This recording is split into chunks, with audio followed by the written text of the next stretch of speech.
Years ago, when they were both Jedi apprentices, Ferris Olin and Anakin Skywalker were rivals. Now, their paths are about to cross again. Abandoning the Jedi Order saved Ferris's life. As a result, he is the only one who can track down and save Jedi who have survived the rise of the Empire. He has rebellion on his mind and hopes to bring about the fall of the Emperor. Only Darth Vader stands in his way. Ferris might not realize it, but his old rival is now his new deadly enemy.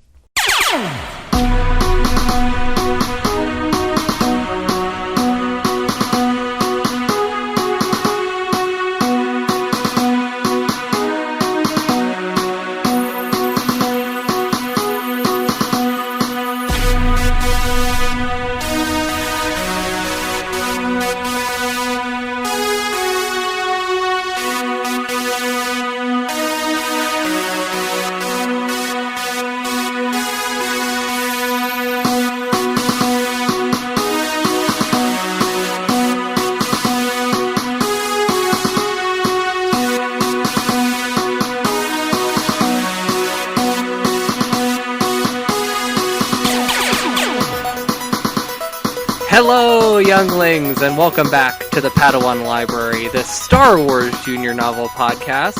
I am Junior Jedi Librarian Levi Paratic, and with me, fresh from his laser salt scrub, Junior Jedi Librarian Tim May. Hey. Skin's looking fresh, Tim. I just took a shower, so that helps, I guess. I do have very healthy skin. Weirdly, for someone with a terrible diet and my skin's pretty good, but the key is to lotion. I lotion all the time. I don't do that at all. Oh, okay. Yeah. You're just naturally vibrant. Yeah, I think I sweat a lot. That helps.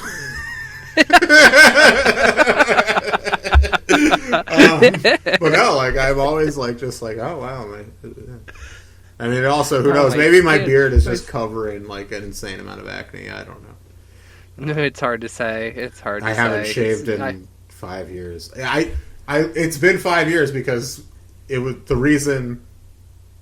Oh, our movie, a movie we're making that maybe will be done eventually. That I was in, and I had to keep the beard because it took us 3 years to shoot it, and now it's been 2 years of post. In post, yeah. Great times. But anyway, I just never got around to shaving after we finished shooting. And now I just so I don't know what's going on under there really. So right, you can't. It doesn't itch until you or do anything, but it I also feel like my weight's fluctuated dramatically over the course of the last 5 years, and so who knows how much of a chin I have left. I'm maybe I should have... Well, that was when I shaved that terrible beard that I had in college. My terrible neck beard. The listeners, this was in college, to be fair to you. Which I had for about 5 years as well, but I remember I shaved it, and there was my chin, but underneath my chin was this piece of skin that was hanging down, and it was that was not there before. Where did that come from? So it was very scary. It's fine. It's all fine. It's the human body. It is what it is. Yep. It all falls apart. Yeah. So I'll say we have actually a sort of mini topic to talk about before the book. Yes, an actual Star Wars topic. We will talk about it in a second. I just want to say to the fans, I am I'm currently in a very deep Star Trek thing right now. We know. Yeah. Boo-hoo. Boo-hoo to all the Star Wars fans. Can't handle. But, so, yeah, I've been reading Star Trek novels, which I used to think was I'm never going to do that.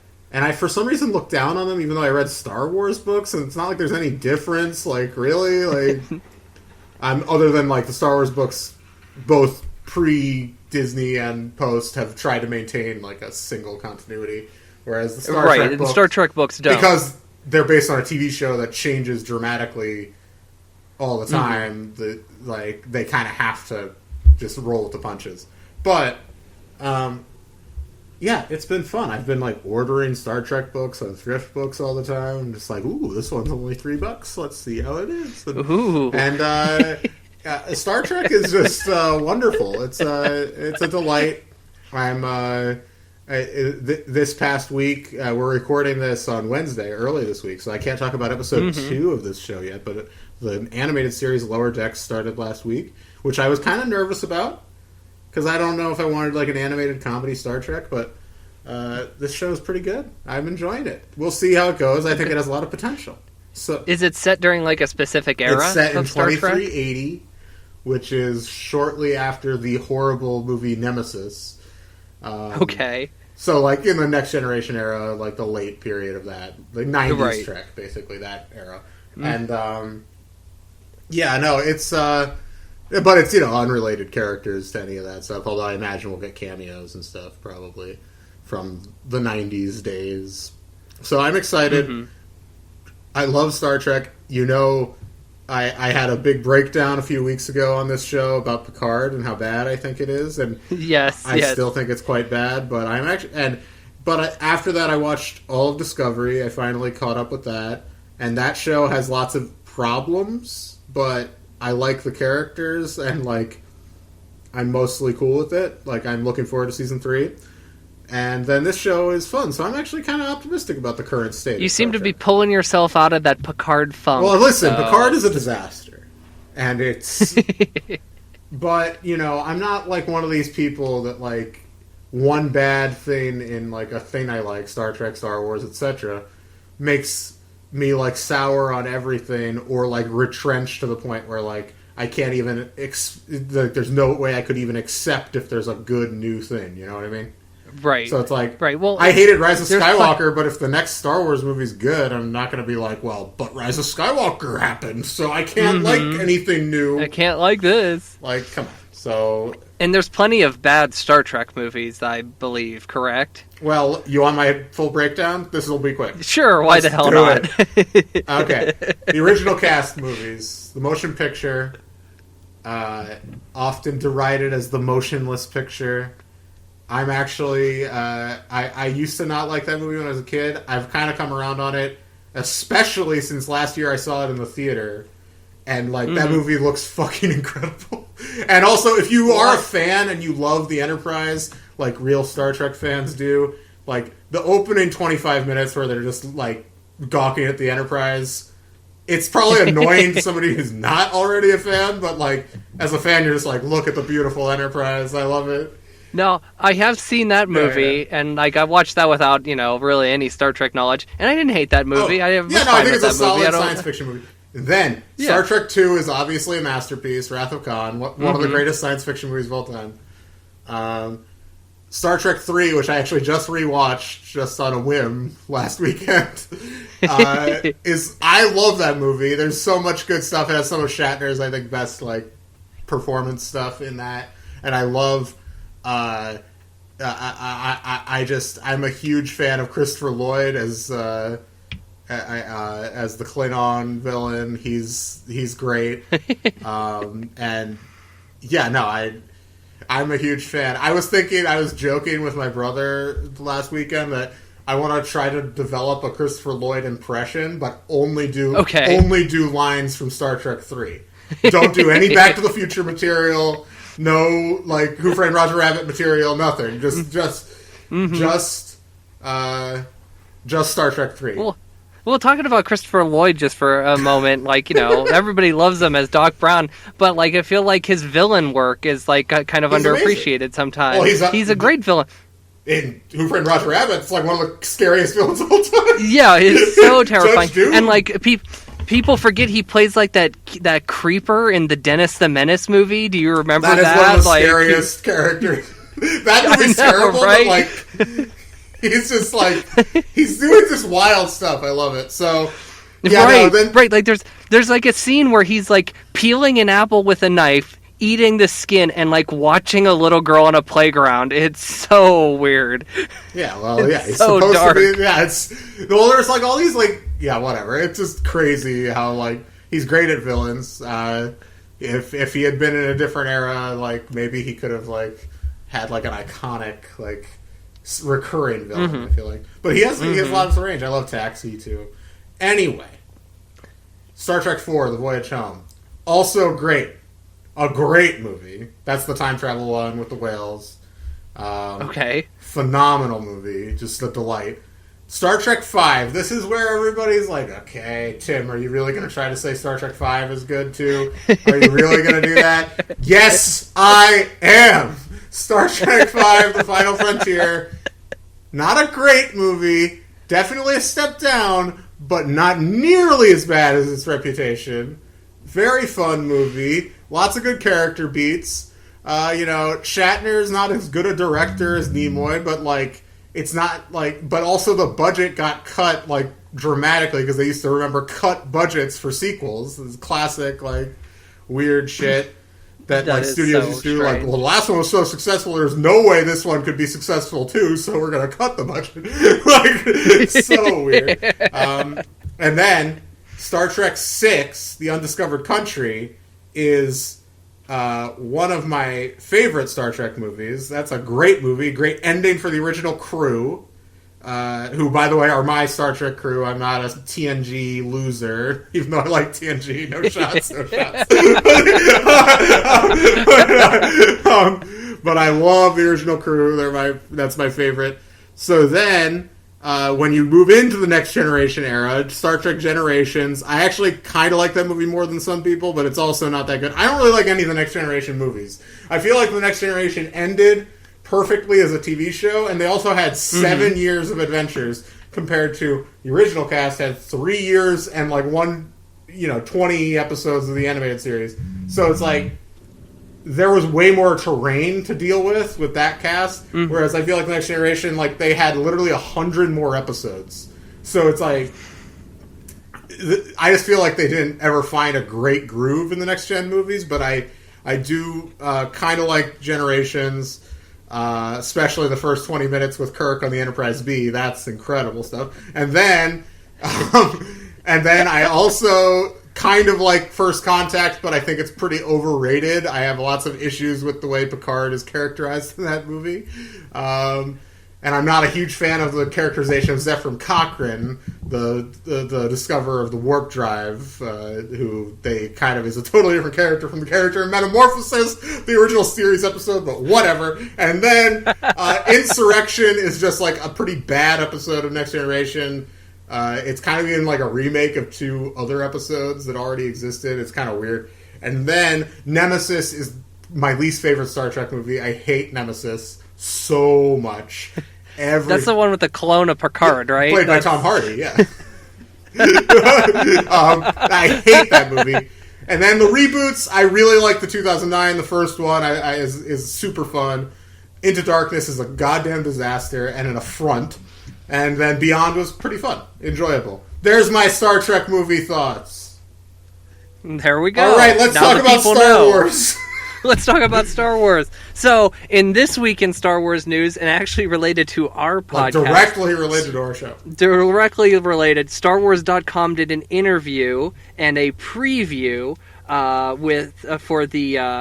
for A Test of Courage, which is the New Republic book written by Justina Ireland. Which book did she write that we read? Or was it the Spark of the Resistance?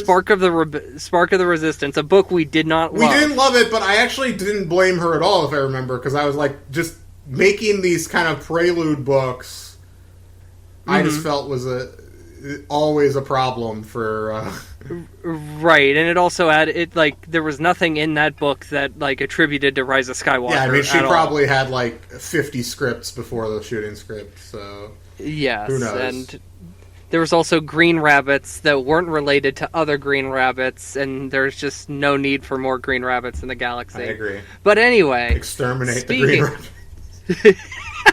Terrible. Whoa! You hate him. You just said that. You're like, there's no need for any more. I didn't say exterminate him, Tim. Dear Lord, Tim's wanting to commit genocide over here. No. You're the one who said there's no need for any more green rabbits in the galaxy. Direct quote. All right. I was taking it. I was joking, taking it to the logical extreme, Levi. All right. You got me there. All right.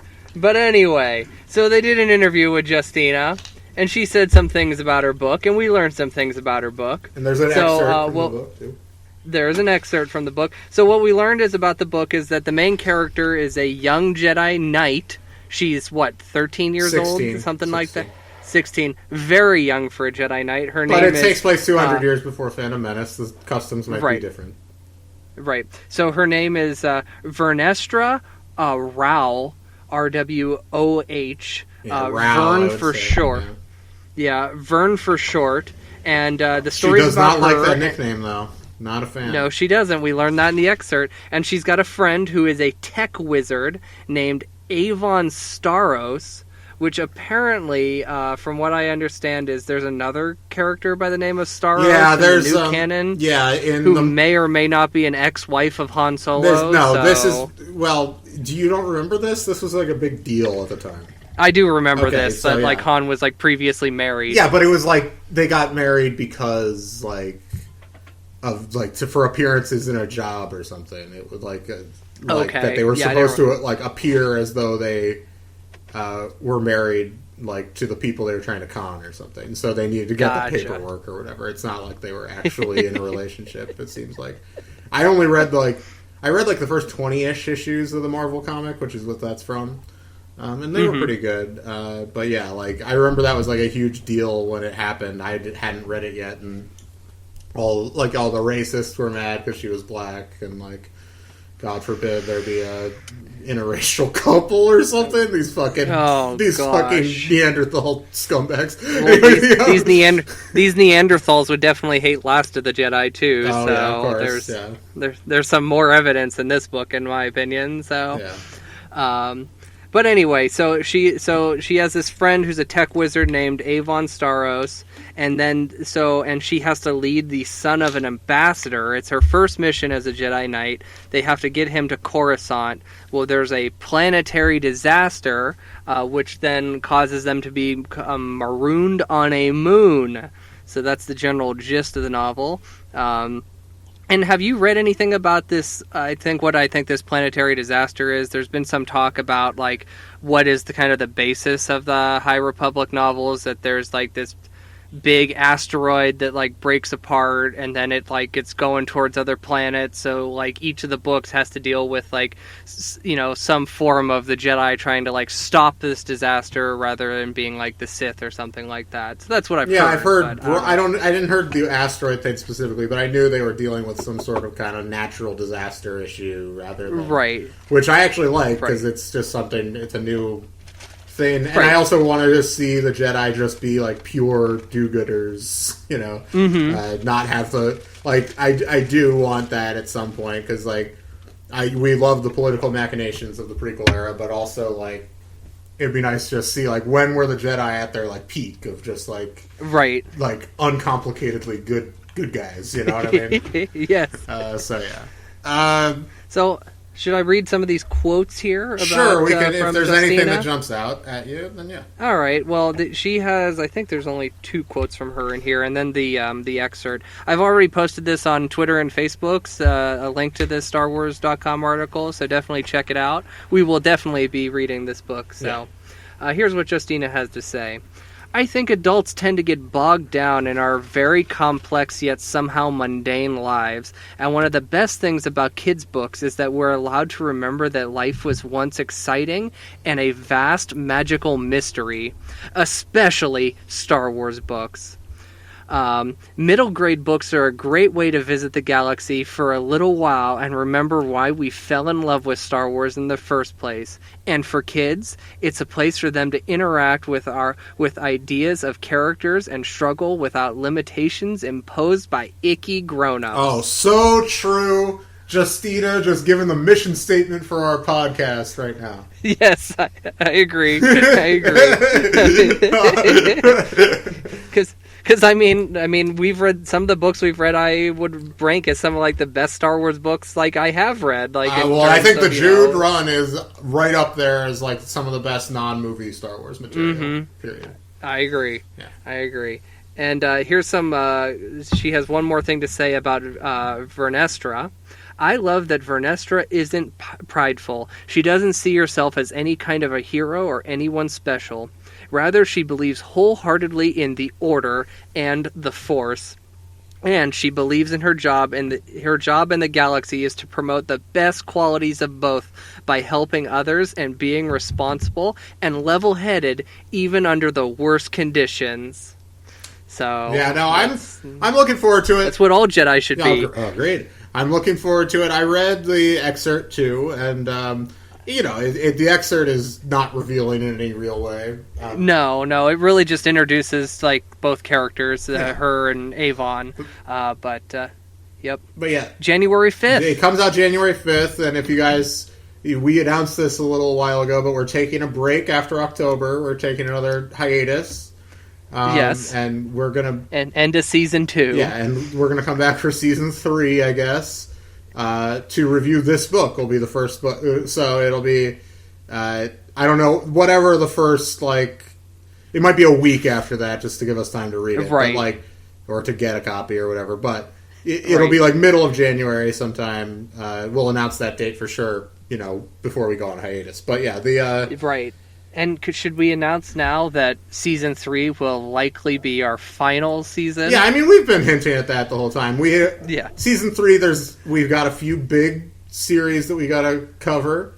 But it's not that we won't leave literally everything. There'll be there'll be things that are unread, but it's not gonna no major stuff is gonna be unread. No major series. Don't expect us to cover the junior novelizations of the movies. Yeah. That's not happening. We're probably not going to cover all of the journal series, with the exception of the Leia series, because the Leia Watson, journal. That's Jude Watson. It's her first one, so that has to be covered. Those are the only ones that I'm thinking that we won't do. So we've got a few big series. Because, at the end of Season 2, we'll have finished Last of the Jedi and Galaxy of Fear. So, right. You guys can look up and figure out what series we'll probably be covering in Season 3. There's I would say... I'd say there's three major ones. Big series. Yeah, 3 major ones. All from very different eras of Star Wars. So... Mm-hmm. They are actually, all over the place in terms of where they're at. So that's good. Yeah, that's where we're going. I'm looking forward to a Test of Courage, though. And when we can squeeze a new book in, we like to try to do that. So that'll be fun. And then we'll probably next year it'll be a lot of fun. So don't cry yet. There's plenty of episodes left. We're probably going to hit episode 100. I feel like that's definitely. Well, I think so. Yeah, I think mathematically we're going to have to. So there's hey, over 100 episodes of a Star Wars Junior Novel podcast that dozens of people listen to. That's pretty wild. What did our friend Joel say to you the one time? We have a friend who I told him we were launching this show. This was when it started. He was just like, come back to me when you have at least 40 episodes. Then I'll start listening. Then I'll start listening. Is what he said. And I think that's fair, because lots of shows like ours start and then tail off pretty quick. But we stayed committed, and we're going to finish this out, baby. All right. Damn right. We've come too far. Come way too far. So, and we're going to do our job after the break here, and we're gonna talk about Return of the Dark Side, Last of the Jedi number 6. You guys are in for a treat, so stay tuned. This very good book. Welcome back to Padawan Library. I'm Tim May, here as always with Levi Paratic. Bonjour. Yeah, we figured it out. We figured it out. We know the proper greeting this time. Did you see my description for last week? I did. I did. Tim, 3 years of French class name. Yeah. And I said, Levi, no cheat codes. No cheat codes, Paratic. Anyway, go back and look at our last week's episode description if you didn't see it. It's amusing. And if you don't get the joke, listen to the episode. I put a lot of work into those episode descriptions. I know you do. I always read them. I always enjoy them. People should look I appreciate all the work that you do for this podcast. It's fine. I don't put a lot of work into them. I just make the first obvious joke I can think of. Let's be real. Okay, so... all right, this week, Last of the Jedi, number 6. Return of the Dark Side. This book is the return of the dark side. Very dark stuff going on in this book. This is an extremely dark book. And let's talk about the cover real quick, because this is our first Drew Struzan cover. Sure. So this is a shift in the series. They also changed the logo for the series. The logo is so much better. It's so much better. I mean, it's just Return of the Jedi's logo, but with last. Yeah, but it's much better. That's a good logo. So it's a good logo. It's better than that papyrus-looking thing. Jim Cameron designed the. Yes. Now, what I do want to mention about what's fun about this, do you have a physical copy of this one, Tim? Yeah. Okay. So on the cover, we got Ferris in the center. To the left of him is Vader, and to the right of him is Sheev. The composition of this cover is a little wonky, but Is it just me? Because I think he definitely did not paint these covers. These are digital painted covers, digital paintings. I think he did move into that direction post Sith, because I think Sith is his last. Well, probably Crystal Skull is also classically painted, I would assume. Probably. And I think for this too, there's no way he's getting paid a lot for these. These are just paycheck jobs, that kind of thing. Yeah, and so, he kind of if you think about it, after the prequels, I know he does the first Harry Potter movie. That's in the middle of the prequels, but he didn't do any of the other Harry Potters. He did the rest of the prequels, and then he did Crystal Skull. I don't think he has any other major movie poster after that, because the industry has so moved away from that style. Yeah, I agree, and that's sad. Now, Drew, we always know, is notorious for taking screen grabs from the movies and just rotoscoping them. For his book covers, primarily. Yeah, I suspect on this cover, though, this Darth Vader is not the same quality as Ferris or Sheev, and I suspect that this is a previous... He's playing with Photoshop, and he's playing with layers. See, I think he just I painted Darth Vader before. I'll just bring that Vader in that I've previously painted and put it on here. So that's possible. I love that there's a probe droid. There's no probe droid in the book. I know, right? What is that doing there? Anyway, unless that's some shit, but I'll say just even though this is not top tier Drew Struzan, just the basic aesthetic style, the basic style, is so much more just broadly appealing. That I know. I can look at this and be okay, I'm not I'm not distressed by the cover. I'm not oh no. Not unlike Underworld, where we just want to vomit. So. Oh my god, the worst cover. Oh my god. All right, so this is kind of marks. The last book was a big turning point in the series too, so it's interesting they chose to change direction with the visuals. It makes sense. The last book, if you remember, ended with everybody in Ferris's crew all returning to the asteroid base, except for Ferris. He was going to stay behind and continue being a double agent, working for the Emperor on the planet. Correct. What's the planet called again? Samaria. So, and so this picks up a little while later, probably a few weeks later. Right.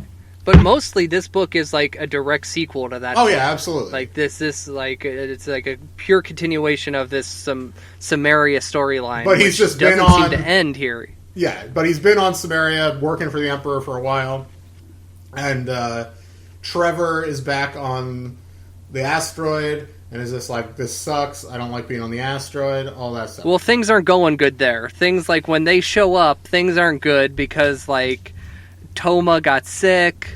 What's his name? Garen is kind of healthier, but not. But he's 100%. He's pretty hobbled in general. So right. But so now we got some fresh blood there. They got supplies, but then Toma, he gets word that he's got a contact by the name of Flame. And Flame was once a wealthy person on another planet who the Empire took over her business, and she got her wealth off planet, and now she's going from system to system trying to form a resistance. and the way she's doing it is by using money. So like she's doing fundraising to fund a rebellion, basically. Like and try to connect all these disparate rebellions is the idea that she presents. Right, and she's going to Samaria, so they need to tell Ferris, but they have no way to contact him. So they have a bit of an argument as to who should go tell him. When Trevor knows, well, I'm a little boy, nobody will ever notice me, I'm gonna go. So Trevor takes the ship and he heads to Samaria. So so where the other books have had this kind of secondary plot with our secondary characters, they all kind of get left out of this book. But I think there's some important stuff with Trevor in this book. Right. Now on Samaria with Ferris, we got some real like workplace antics with him and Darth Vader going on. Because like at the beginning of the book, Darth is like kind of his boss, but like by the end, like there's this question of like who do I take authority from, and Ferris is so snarky with him, and it pisses Vader off so badly. Yeah, and Sheev, right at the beginning of the book, talks to Ferris and tells Ferris he's very happy with what he's been doing.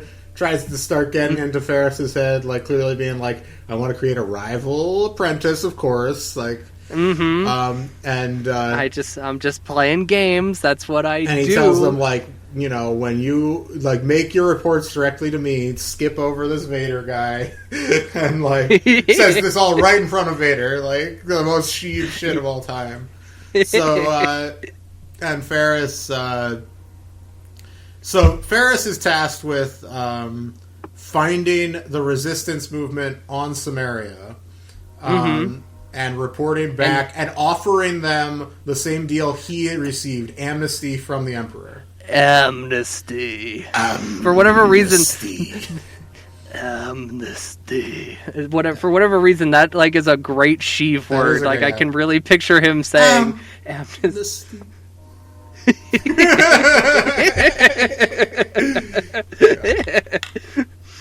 So yeah, he has to find the resistance, which he does. He tails them. I can't remember. This woman with so there's this whole thing with red hair. Well, there's the whole thing with the Prime Minister of Samaria. Oh yeah, because Larker. Larker is the Prime Minister, and he's being undercut at every turn by Bog Davinian. Right, and there's definitely there's kind of this swirling that a vote of no confidence is coming. Yeah. And that Bog's going to run against him. But we all know that Larker from the last book, which I don't remember if we touched upon this, but Larker was the one who helped Ashtray create all the commotion with the computer issue, because by doing that he could wipe any traces of the resistance identity. So any record of which side the civilians of Samaria stood on, if they had ever spoke out against the Republic or anything, all of that would be... Have you ever been a communist?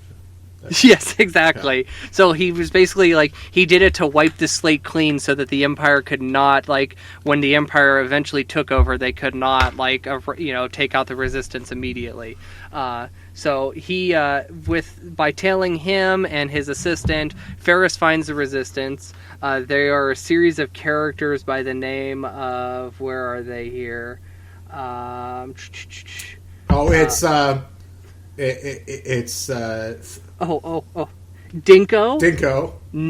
Neck. And Firefolk. And Firefolk, they're all... They say are like basically the Fireflies that are on Endor, which I didn't have a chance. I didn't remember to look this up on Wikipedia if that's like predates this book or if Jude named those creatures. Here, I'll look it up. I got the iPad out, so I'll look it up. You continue the summary, and we'll figure this out. Yeah, he follows this redheaded woman into a bar, and he gets confronted by Dinko. A blaster held up to him, and Dinko asks him all these questions, like who is he?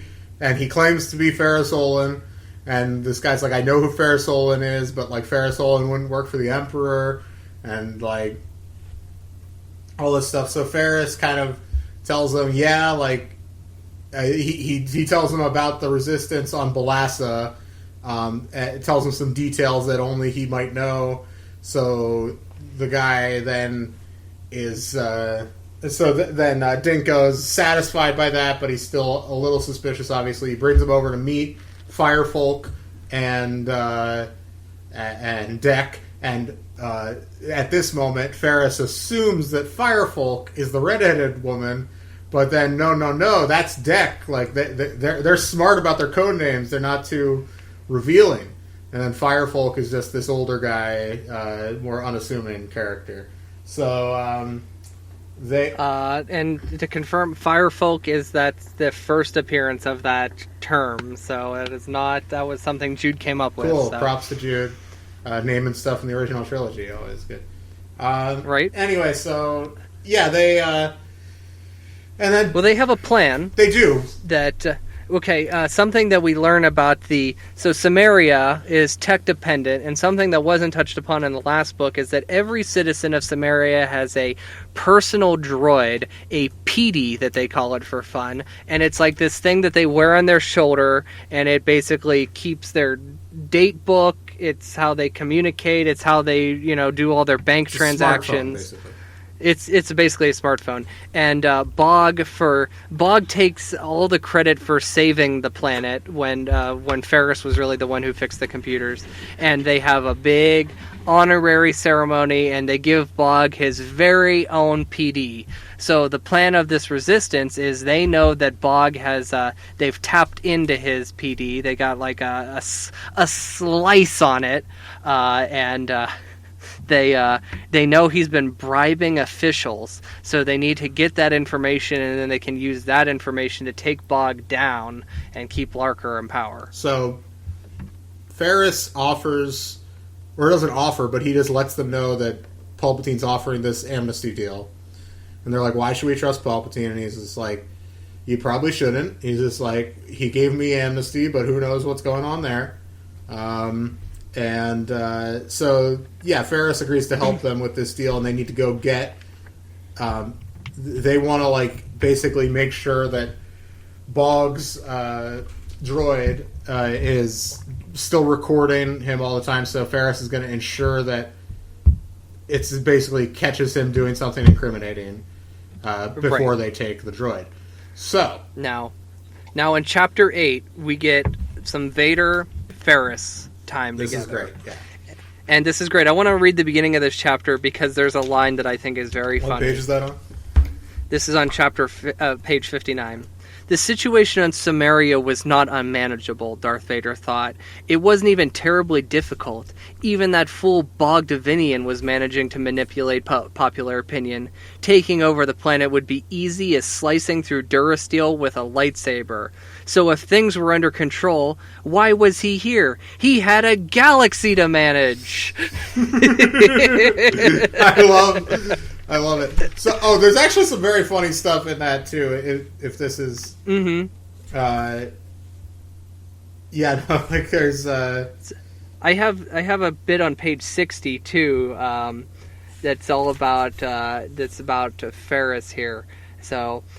Darth Vader wasn't about to succumb to petty jealousy. Yes, this is so good.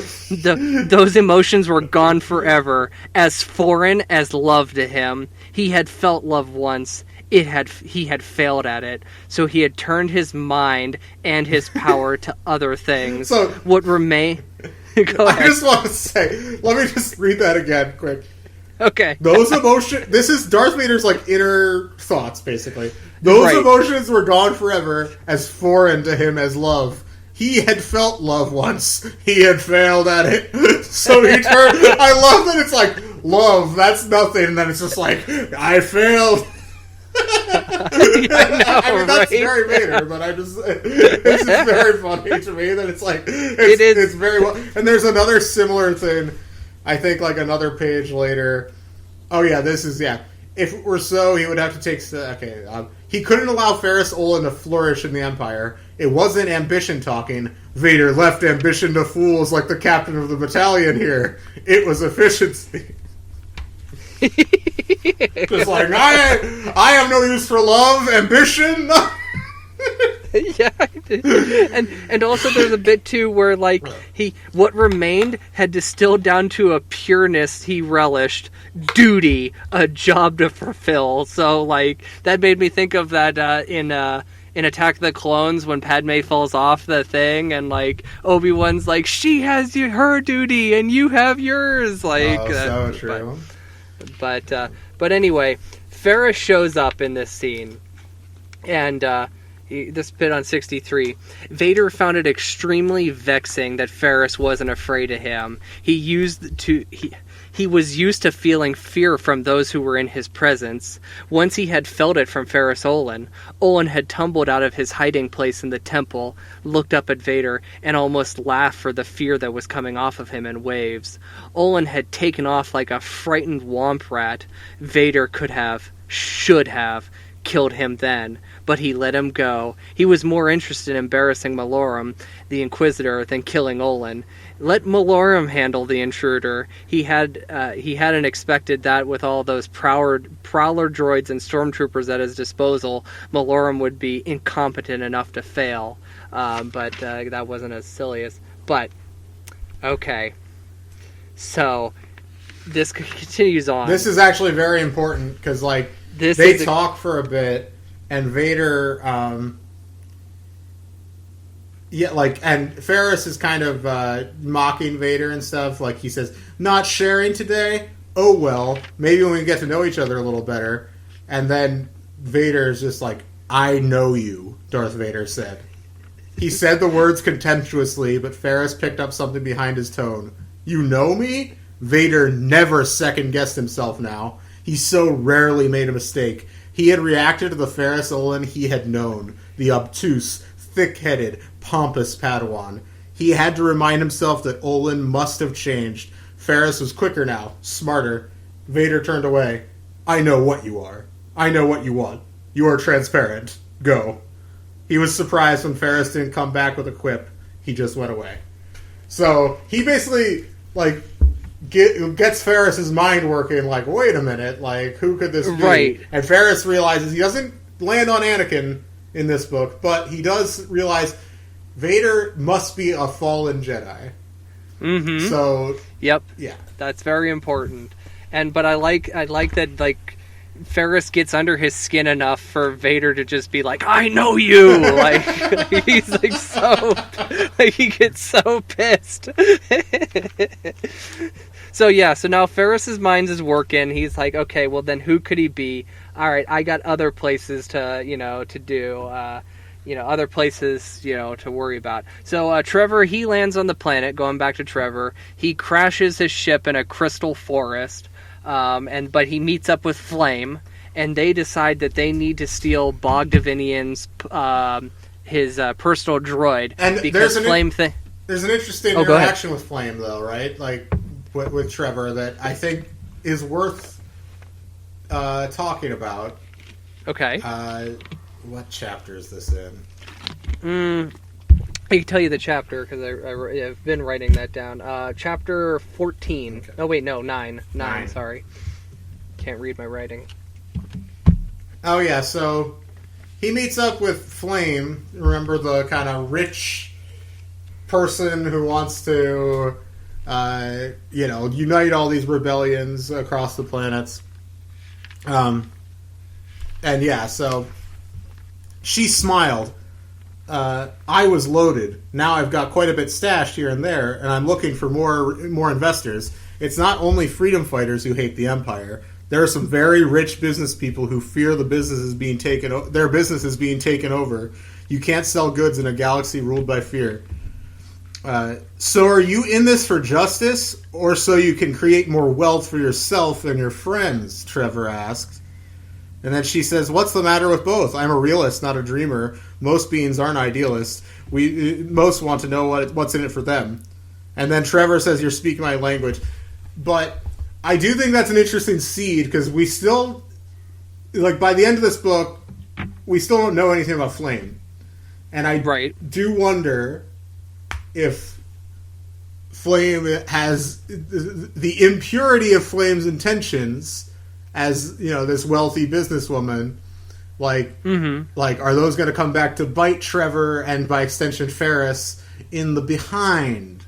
I think, just judging from thematically what all the Jude books have been about, like, it's hard for me to be like, well, yeah, we should trust this, like, wealthy business person. This person who's literally saying, like, we needed, like, to form a resistance, we have to throw money at it. Yeah, which, like, obviously it needs money, like, but... Like, the fact that she says not everybody hates the Empire because of, like, moral reasons. Like, that's basically what she says. Like, some people just need to make money. Like, it's just, like, that's, like, suspicious. So I'm just, like... Yeah. So, we don't really deal with that in this book, but I do think there's another shoe to drop on that at some point. So, yeah. And then... So we have that interaction. They're going to steal... so to get the attention of the Resistance, they're going to steal Boggs' personal droid, which we'll get to that later. So we have a scene where, in Chapter 10, where Ferris reports to the Emperor that he finds the Resistance.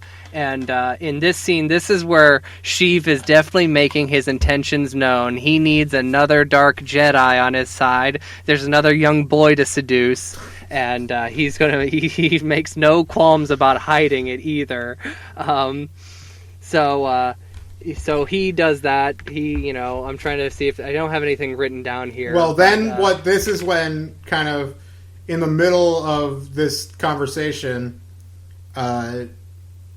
Ferris kind of thinks back to a moment he had with Siri, his old master, and basically it's where they were kind of just, like, relaxing. They weren't on a mission.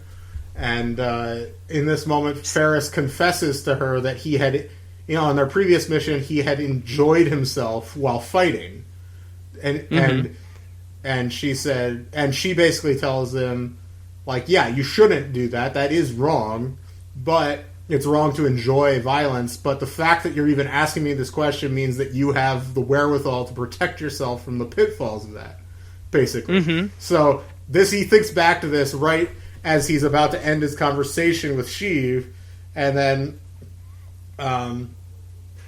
she says the fact that you ask the question guards you against the dangers of it, is what she says. And then it's back, it says, it had been a typical Jedi response. If you are aware of a problem, you take the first step toward eliminating it. Helpful at the time, but that was when he had a temple to go to, Jedi masters around him, all that careful study, all those simple and profound rules of the Order, they had answered his every doubt. Was leaving the Jedi a relief in a way because he never had to think about that again? Why was he thinking about it now? The memory and the questions had taken place in a mere flash of a moment, but Ferris was suddenly afraid that too much time had passed between Palpatine's statement and his own response. Afraid that Palpatine had known, somehow, unerringly, exactly what he'd been thinking. This is an interesting conversation, but I have some duties to take care of, Ferris said, swallowing. His mouth was dry. Of course, the Emperor said. The hologram disappeared. Ferris felt the lightsaber hilt under his fingers. He ran his fingertips over the worn grooves in the carving. He thought of Garen Muln, the great Jedi Master who had given it to him. With that gift came responsibility, and also a connection to the way things used to be when he had a whole Jedi Order to lean on. Before he was alone. Give me your certainty, Garen, he thought. Give me your courage. So. And this leads to where Ferris is at in this entire book, where he is questioning everything. He thinks, is he going to have to file for Chapter 11 moral bankruptcy? That's the end of Chapter 10, right? For old time's sake. Old time's sake. We don't do the chapter by chapter breakdowns anymore, but I was like, this is the end of Chapter 10. So. You gotta do it. You gotta do it. And, so he's got so much to think about. He's got Sheev seducing him. He's got Vader who knows him. He's trying to help the Resistance on Samaria, but yet he's also like a double agent for the Empire. He's still working for the Empire. And he's got this asteroid base where he's trying to find Jedi. And he hasn't done anything. He's found only 2 of them. Yeah. And there's this one bit here, it's on page 83, and this gives more evidence to something we suspect. Oh, yeah. He wanted to go back to the secret base and forget about Samaria, but something inside wouldn't let him. He hadn't had a chance to talk to Roan, to see what he had been up to in Balassa. He wanted to steal time, just a few days, to spend with him. Yeah. So... Well, it definitely... I don't even think it's, like, subtext, honestly. No, like, I don't think so It doesn't go either. into detail, because it's 2006 or whenever this came out, and, you know, that was still sort of an issue. 2006. But, yeah, no, they are together. They are a couple. I think that's undeniable. Right, and while he's questioning all of this, who is it? It's Neck finds him, and she says, "Hey, we have a problem." And something we haven't touched on is Samaria has a complicated relationship with a neighboring planet called Rosha. Yeah, there's a lot to talk about. Yeah, and they compete technologically, and apparently, like, the Roshans are, like, way ahead of technologically advanced of them.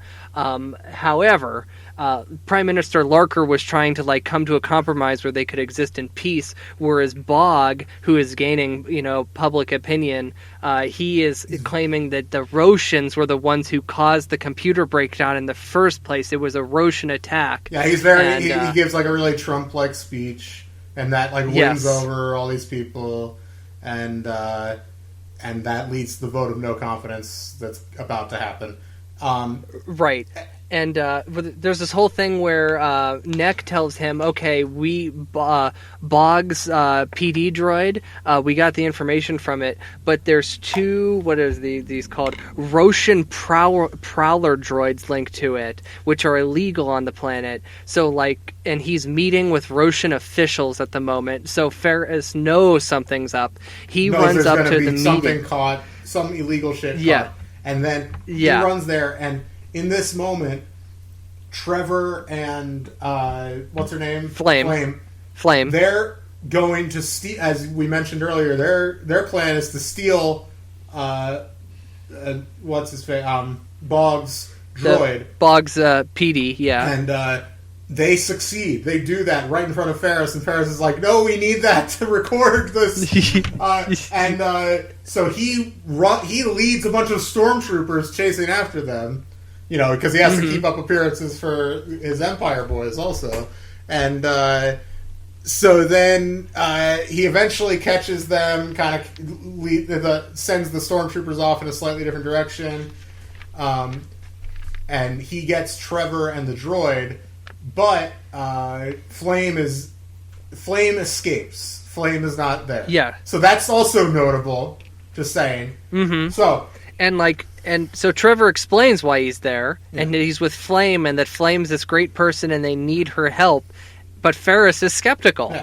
Yeah. Ferris is like, "Who's this Flame person? Like, were you sent here by anyone on the asteroid?" And then, like, Trevor has to admit that no, he, like, jumped the gun. Stole the ship, took the ship, so he left them without a ship. And he's like, "Listen, I'm going to take this droid and take it back to Bog, and you're going to go back to that ship and go back to the asteroid." He's like, "Oh, I crashed the ship, so I can't do anything." He's like, "Oh, god damn it!" So he, like, has to hide Trevor on his way back to the palace to take the droid back to Bog. He gives the droid back to Bog. Claims that he it was some, you know, street rat, you know, Aladdin type. And so he and says, "But I got the droid back. It's whatever." And Bog's like, "Oh, thank you." But Vader is like, "I want you to find the actual thief." That happens later, actually, doesn't it? Right. Well, Bog spins the whole thing as the Roshans attempting to assassinate him, which of course was not happening. Even though, the lasers were coming from the stormtroopers shooting at the thieves. So, yeah. Right. And then the Vader spins this as... So Vader gives, like, an ultimatum. He's like, you need to find this street rat, or else I'm going to bring in a whole battalion of troopers, and we are going to do mass arrest, just like we did in Balassa. So, like, he backs Ferris into a corner. So, and then this leads into... Excuse me. You okay? Yeah, I swallowed some water down the assault. It happens. Oh, good lord. Okay, so this leads to let's see. Okay, so this leads to Ferris finally figuring out what exactly the Empire wants with Samaria, and it's not that what they found out is that between the personal droids of the Sumerians and microtechnology of the Roshans, if those two can be combined, the microtechnology is like Wi-Fi, and droids can look at each other and communicate with each other. It's really convoluted. It didn't make a whole lot of sense, but that's he figures it out. It has something to do with the technology that is what Sheev is after, is the technology. This, of course, now we're getting to the end of the book. We're 20 pages left, and we're thinking, okay, we got to stop Bog, which that'll obviously happen, and the resistance is going to, gain, footing, and things are going to be happy. But this is not what happens here. So we go to the vote of no confidence. The resistance has the evidence to prove that Bog has been bribing officials. Yes. However, Darth Vader shuts down the HoloNet during the vote of no confidence, meaning the resistance can't play the footage, meaning Bog gets elected as the Prime Minister of Samaria. And Bog's first order as the Prime Minister is claiming that the Roshans have hacked all of their technology and that none of their PDs are safe. So everybody takes their PD and they throw it away. It's and he makes a big show of throwing his away as it's like when Trump was like, I'm not even going to take a salary as president. Whoa, congratulations! Yeah. You're such a man of the people. So anyway, then there was 1,000 people die a day. Yeah. A man of the people. Anyway, so good lord. Anyway, so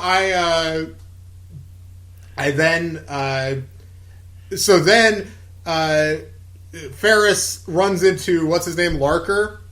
Well, the one good thing that Ferris does is Ferris gets Flame, he gets Trevor, and he gets the Roshans. He rescues the Roshans because they're obviously going to be executed. He gets them on the ship, including the Roshan ambassador, who I can't remember that character's name. Yeah, I can't either. But he says, get out of here, get to Rosha. Then Larker approaches him. Larker knows that he has to turn in whoever stole the thing, and Larker goes, "Turn me in." Because I have enough of a following that people will believe me. They're not going to arrest me. And Ferris is you don't know the Empire, don't do this. Larker does it, and surprise, surprise, Larker is killed immediately. Yeah, and then they find out that then the Empire and the Sumerian forces have invaded Rosha and occupied Rosha.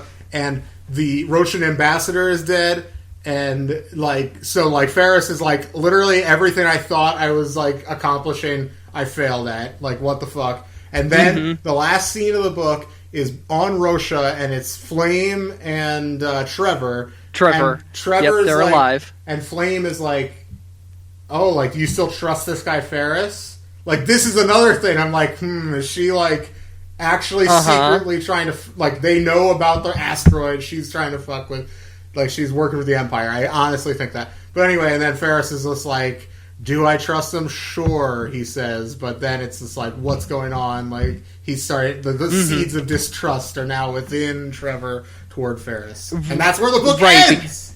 That's where the book ends, which is crazy. And also, too, there's another moment where Vader, he makes an ultimatum out of an end of a chapter, because he's talking to Sheev, and so Palpatine continued, "In the meantime, Ferris Olin's power is growing. I sense great uncertainty in him. Will he join us?" Palpatine smiled. "He will become one of us." The hologram of his master faded. Darth Vader didn't move. No, not Ferris Olin. It was time to get rid of him. Olin was a reminder of his past. His past was dead. Olin must follow. Oh my god. So good. So, midi-chlorians! Second midi-chlorian, in my opinion. Oh, sure, yeah. Yeah, this is absolutely conceived in midi-chlorians, back-to-back, legendary back-to-back, twin midi-chlorians. Yeah, no, this book's incredible, like, so dark. Like, this is, like, Sith This dark is the right dark, here. this is Sith dark, and this, out of every book Jude has written, this is without a doubt the darkest ending. The only thing that I can think to come close as this is maybe, like, when Tal is kidnapped, we have the Tal arc, you know, Sure. some of those books ended on a rough note, and of course the Melita Dawn conflict ended in, like, a dark note, but not nearly as dark as this. Jedi Quest never had anything that was nearly as dark as this, but this is like pitch black dark. Ferris failed at everything, and going into this, 30 pages left, I'm like, well, he's going to defeat Bog, and everything's going to be fine, and things are going to work out, but that didn't happen. Like, It's it was so a total crazy. shock. I can't believe it. Yeah, no, this book's fantastic. This series rules. Like, this is... This man. series is great. I wish there were more than 4 books left in it. I know, right? It's so painful that we're, like, encroaching so close. And what's even more painful is next week we're taking a break to read The Brain Spiders, Galaxy of Fear number 7? Yeah, I think. it's I don't 7. know. It's 7, yeah. But I really just want to keep reading Yeah, these, and then but, what is number 7? What's Last of the Jedi number 7? I don't have it in front of me. Hang on. Mel, can you hand me the first Last of the Jedi book on the shelf there? Like, towards your left. Yeah. There you go. Thank you. Here we go. This is what we And do. this is The Secret Weapon. The secret weapon. Oh boy, is that the Death Star maybe? It could be. Yeah. It could be. And we got Tarkin on the cover, too. Yeah, show me the so- cover here. This. Okay. Oh, So this is the that's a cover great here. cover. That's a great Yeah, cover. That one works a lot better than this one. So, but right. the composition's a lot better. Yeah. So yeah, All but right. that's We'll talk about that next week or 2 weeks from now. 2 weeks. Secret weapon. So And it has Tarkin, so yeah, probably the Death Star, I assume. But anyway, so yeah, this book, Return to the Dark Side, is a classic. It's great. It is. Conceived in midi-chlorians, absolutely. So next week, though, The Brain Spiders by John Whitman. We're returning to the world of Tash and Zach and good old Uncle Hool. So, what's Uncle Hull's first name? I can't remember his first name now. Damn. Anyway, so yeah, tune in for that. But then, 2 weeks from now, we'll keep going with Last of the Jedi. We're gonna end this season strong. 2 series ended. It's wild stuff. So anyway, Last of the Jedi. Check us out on Instagram, Facebook, Twitter, etc. At Padawan Library. Email us at padawanlibrary@gmail.com. Subscribe to us on Apple Podcasts, Spotify, Stitcher, YouTube. Rate and review. Rate and review, 5 stars only. We haven't talked about that in a bit, so just reminding everybody. So anyway, in the meantime, though, I'm very excited to keep reading Star Trek books, and then I'll read Galaxy of Fear the morning we record next week. So Exactly, and then you'll read some more Star Trek books, and then the next Last of the Jedi episode you'll read that morning, and it'll be real exciting. So it'll be great. but- So yeah, until all these books are due back. the library is closed. Padawan Library is hosted and produced by Tim May and Levi Peretic. It is edited by Tim May. Our theme song is by The Astral Project. Our artwork is by Freddie Funbuns. Copyright 2020, Tim May and Levi Peretic, all rights reserved.